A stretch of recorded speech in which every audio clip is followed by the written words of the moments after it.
ಯಾರೇ ಇರಲಿ drug ಪೆಡ್ಲಿಂಗಲ್ಲಿ involve ಆಗಿದ್ದರೆ ಅವ್ರಿಗೂ ಅಲ್ಲಿಗೆ ಲೈಫ್ ಕ್ಲೋಸ್ ಆಗ್ತದೆ.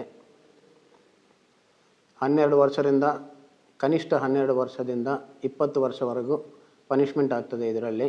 ಮಂಗಳೂರಿನ ಸಿಸಿಬಿ ಪೊಲೀಸರು ಶನಿವಾರ ನಡೆಸಿದ ಕಾರ್ಯಾಚರಣೆಯಲ್ಲಿ ಸಾರ್ವಜನಿಕ ಸ್ಥಳಗಳಲ್ಲಿ ಮತ್ತು ಶಾಲಾ ಕಾಲೇಜು ವಿದ್ಯಾರ್ಥಿಗಳಿಗೆ ಮಾದಕ ವಸ್ತು ಪೂರೈಕೆ ಮಾಡುತ್ತಿದ್ದ 4 ಆರೋಪಿಗಳನ್ನು ಬಂಧಿಸಿ 50 ಲಕ್ಷ ರೂಪಾಯಿ ಮೌಲ್ಯದ ಸುಮಾರು 517.76 ಗ್ರಾಂ ಎಂಡಿಎಂಎ ಮಾದಕ ವಸ್ತುಗಳನ್ನು ವಶಪಡಿಸಿಕೊಂಡಿದ್ದಾರೆ. ಮಂಗಳೂರಿನಲ್ಲಿ ಮಾಧ್ಯಮಗಳೊಂದಿಗೆ ಮಾಹಿತಿ ನೀಡಿದ ಮಂಗಳೂರು ಪೊಲೀಸ್ ಆಯುಕ್ತ ಸುಧೀರ್ ಕುಮಾರ್ ರೆಡ್ಡಿ ಅವರು ಬೈಂದೂರು ನಾವುಂದದ ಮೊಹಮ್ಮದ್ ಶಿಯಾಬ್ ಯಾನೆ ಶಿಯಾಬ್, ಉಳ್ಳಾಲ ನರಿಂಗಾನದ ಮೊಹಮ್ಮದ್ ನೌಶಾದ್ ಯಾನೆ ನೌಶಾದ್, ಮಂಗಳೂರು ಕಸ್ಬಾ ಬೆಂಗ್ರೆಯ ಇಮ್ರಾನ್ ಯಾನೆ ಇಂಬ ಮತ್ತು ಬಂಟ್ವಾಳ ಬ್ರಹ್ಮರಕೂಟ್ಲುವಿನ ನಿಸಾರ್ ಅಹ್ಮದ್ ಯಾನೆ ನಿಸಾರ್ ಬಂಧಿತ ಆರೋಪಿಗಳಾಗಿದ್ದಾರೆ. ಖಚಿತ ಮಾಹಿತಿ ಮೇರೆಗೆ ಸಿಸಿಪಿ ಘಟಕದ ಎಸಿಪಿ ಮನೋಜ್ ಕುಮಾರ್ ನಾಯ್ಕ್ ನೇತೃತ್ವದ ಪೊಲೀಸರ ತಂಡ ದಾಳಿ ನಡೆಸಿ ಮುಲ್ಕಿ ಪೊಲೀಸ್ ಠಾಣಾ ವ್ಯಾಪ್ತಿಯ ಸುಂದರ್ರಾಮ್ ಶೆಟ್ಟಿ ಕನ್ವೆನ್ಷನ್ ಸೆಂಟರ್ ಬಳಿ 4 ಮಂದಿ ಆರೋಪಿಗಳನ್ನು ವಶಕ್ಕೆ ಪಡೆದು ವಿಚಾರಣೆ ನಡೆಸಿದಾಗ ಆರೋಪಿಗಳ ಬಳಿ ಮಾದಕ ವಸ್ತುಗಳು ಪತ್ತೆಯಾಗಿದೆ.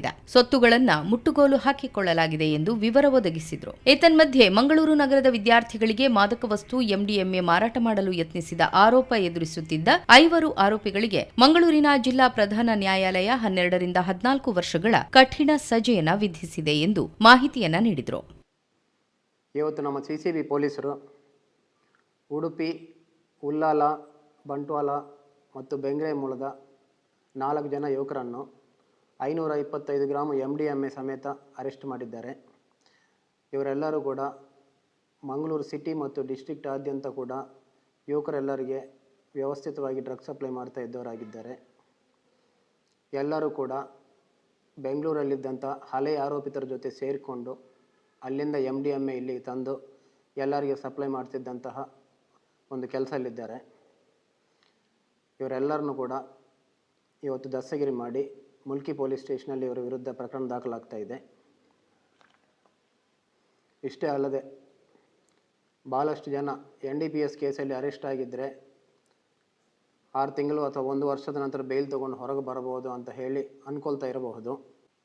ಇವತ್ತು ನಮ್ಮ PDJ ಕೋರ್ಟ್ನಲ್ಲಿ 2022ರಲ್ಲಿ ಆಗಿದ್ದಂಥ ಒಂದು ಕೇಸು ನಮ್ಮ CCB ಪೊಲೀಸರು ಮತ್ತು ನಮ್ಮ ಸೆನ್ ಪೊಲೀಸ್ ಸ್ಟೇಷನ್ ಇನ್ಸ್ಪೆಕ್ಟರ್ ಮತ್ತು ನಮ್ಮ PP ಜುಡಿತ್ ಅವರು ಇವರೆಲ್ಲರೂ ಕೂಡ ಪ್ರಯತ್ನಪಟ್ಟು ಮಂಗಳೂರು ನಗರಕ್ಕೆ ಡ್ರಗ್ಸ್ ಸಪ್ಲೈ ಮಾಡ್ತಿದ್ದಂತಹ 5 ಜನ ಇವರೆಲ್ಲರ ವಿರುದ್ಧ ಕೂಡ 2022ರಲ್ಲಿ ಪ್ರಕರಣ ದಾಖಲಾಗಿತ್ತು.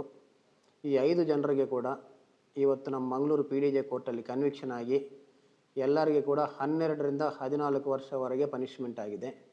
ಕನಿಷ್ಠ 12 ವರ್ಷದಿಂದ ಮ್ಯಾಕ್ಸಿಮಮ್ 14 ವರ್ಷವರೆಗೆ ಇವರೆಲ್ಲರಿಗೆ ಪನಿಷ್ಮೆಂಟ್ ಆಗಿದೆ. ಅದಕ್ಕೆ ಯಾರೇ ಇರಲಿ ಡ್ರಗ್ ಪೆಡ್ಲಿಂಗಲ್ಲಿ ಇನ್ವಾಲ್ವ್ ಆಗಿದ್ದರೆ ಅವ್ರಿಗೂ ಅಲ್ಲಿಗೆ ಲೈಫ್ ಕ್ಲೋಸ್ ಆಗ್ತದೆ. ಆದ್ದರಿಂದ ಎಲ್ಲರೂ ಕೂಡ ಈ ಡ್ರಗ್ಸ್ ವ್ಯಸನ ಮತ್ತು ಪೆಡ್ಲಿಂಗ್ ಇದಕ್ಕೆ ದೂರವಾಗಿರಬೇಕಂತ ಹೇಳಿ ತಿಳಿಸ್ತಾ ಇದ್ವಿ.